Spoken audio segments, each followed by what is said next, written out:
Pregnancy में antenatal scans होते हैं जिनका एम होता है कि कोई ना कोई अगर फीटस में गड़बड़ी है, जो बच्चा पैदा होने वाला है उसमें कोई गड़बड़ी है तो उसकी डायग्नोसिस हो सके। अगर उस एंटीनेटल स्कैन्स में, जिसको हम लेवल 2 स्कैन्स कहते हैं, अगर बच्चे के किडनी में स्वेलिंग होती है तो उसको हम लोग एंटीनेटल हाइड्रोनेफ्रोसिस कहते हैं। तो ये बहुत अनकॉमन कंडीशन नहीं है। अगर 100 एंटीनेटल स्कैन्स करते हैं तो उसमें 1 या 2 बच्चों को हाइड्रोनेफ्रोसिस आ जाती है। तो आजकल as antenatal scans number have increased, more and more बच्चों का रेगुलर पार्ट होता है एंटीनेटल स्कैन्स। एंटीनेटल हाइड्रोनेफ्रोसिस की डिटेक्शन भी इंक्रीज हो रही है। मैक्सिमम बच्चों में antenatal hydronephrosis cause transient hydronephrosis होता है। इसका मतलब होता है कि धीरे धीरे समय के साथ वो अपने आप ठीक हो जाएगा। इसके अलावा जो कॉजेज होते हैं उसमें एक इम्पॉर्टेंट कॉज होता है पेल्वी यूरेट्रिक जंक्शन ऑब्स्ट्रक्शन, जिसमें पेशाब के रास्ते के फ्लो में रुकावट होती है। वेसाइक्लो-यूरेट्रल रिफ्लक्स एक अदर कॉज होता है। पोस्टीरियर वॉल्व एक डिफिकल्ट और डेंजरस कॉज माना जाता है, जिसमें दोनों किडनी को रुकावट होती है और इन बच्चों को अगर जल्दी ट्रीटमेंट नहीं किया गया तो बहुत सारी दिक्कतें होती हैं। Rare cause, duplex kidney ureterocele etcetera भी एंटीनेटल हाइड्रोनेफ्रोसिस के कॉज होते हैं, जो कि पोस्ट ऑपरेटिव पीरियड में एज ए सर्जन हम लोग मैनेज करते हैं। एंटीनेटल हाइड्रोनेफ्रोसिस को बर्थ के बाद हम लोग बच्चों को मैनेज करते हैं एज पर द रिपोर्ट्स।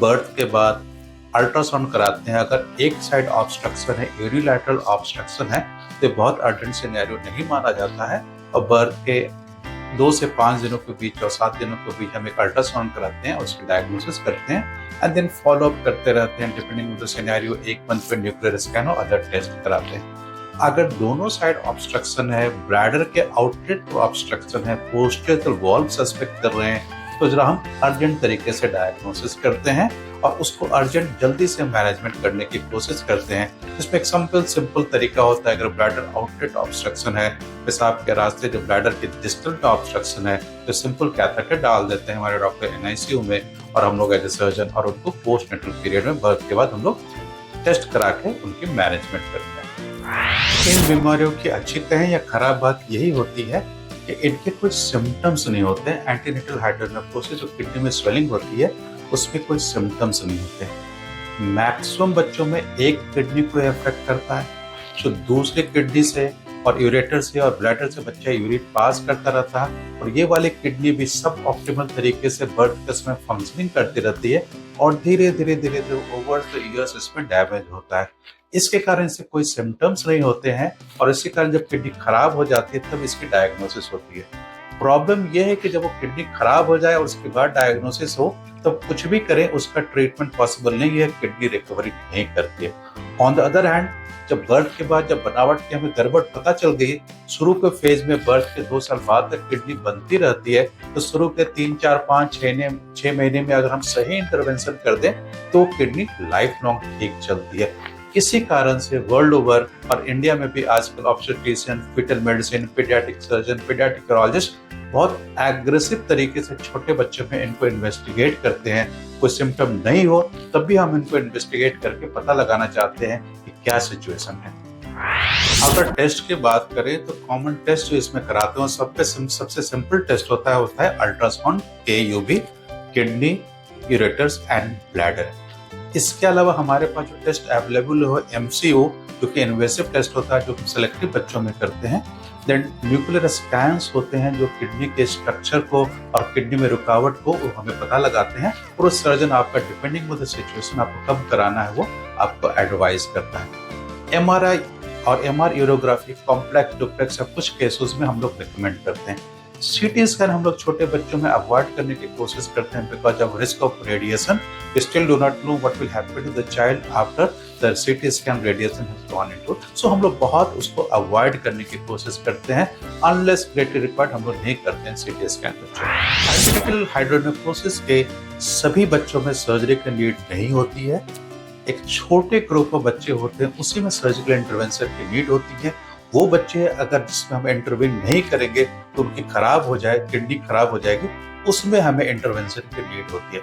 तो उन बच्चों को आइडेंटिफाई करने के लिए डेफिनेटली हमें रेगुलर टेस्ट कराने की जरूरत होती है। अदरवाइज अगर हम इसको छोड़ देंगे मिस कर देंगे, 10-15 साल बाद टेस्ट कराएंगे तो वो किडनी खराब हो जाती है और हम उस पर कुछ नहीं कर पाते हैं। इसी कारण छोटे बच्चों में हम लोग टेस्ट कराते हैं और उन बच्चों को आइडेंटिफाई करने की कोशिश करते हैं जिनको सर्जिकल इंटरवेंशन के बाद बेनिफिट मिलेगा। अगर सर्जरी की नीड होती है तो आजकल बहुत सारे एडवांस सर्जिकल फैसिलिटीज आ गई हैं जो कि हम लोग बच्चों में भी करते हैं। अगर हम सर्जरी को open, laparoscopic, endoscopic, robotic surgery में डिस्क्राइब कर सकते हैं। Depending on the need, depending on the availability of the resources, surgeon decide करते हैं कि which is the best form of surgery for the child, कौन सा सर्जरी बच्चे के लिए बेस्ट है। फॉर एग्जाम्पल आजकल इन्फेंट में 3, 4, 5, 6 महीने में अगर पीयूजे ऑब्स्ट्रक्शन होता है तो हम लोग लैप्रोस्कोपिक पाइलोप्लास्टी रिकमेंड करते हैं इस तरह के बच्चों के लिए, but depending on the resources आप वेरी कर सकते हैं। पुराने जमाने में जब लेवल 2 स्कैन्स नहीं होते थे तो इन बीमारियों का पता नहीं चल पाता था, और जब पता चलता था तब तक बहुत देर हो जाती थी।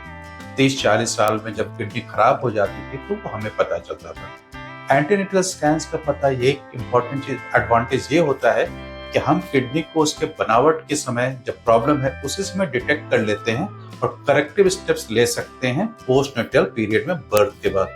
अदरवाइज इन डिजीजों के कोई सिम्टम्स नहीं होती है, साइलेंटली किडनी को किल करते रहते हैं हमारे शरीर के अंदर, and that's why it has become important for us to diagnose this situation in the antenatal scans.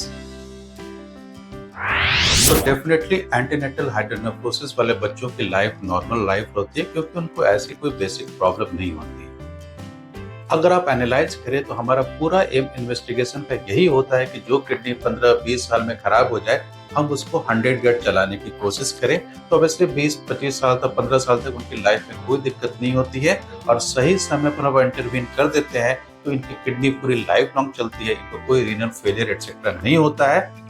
Rare scenario जिसमें बच्चों की किडनी ठीक से बनी ही नहीं होती है, डिस्प्लास्टिक होती है, बहुत ही रेयर ग्रुप ऑफ सिचुएशंस होते हैं, उन बच्चों की किडनी ठीक नहीं चलती है, उन बच्चों को बाद में गड़बड़ होती है। तो मैक्सिमम बच्चे नॉर्मल लाइफ जीते हैं इस तरह।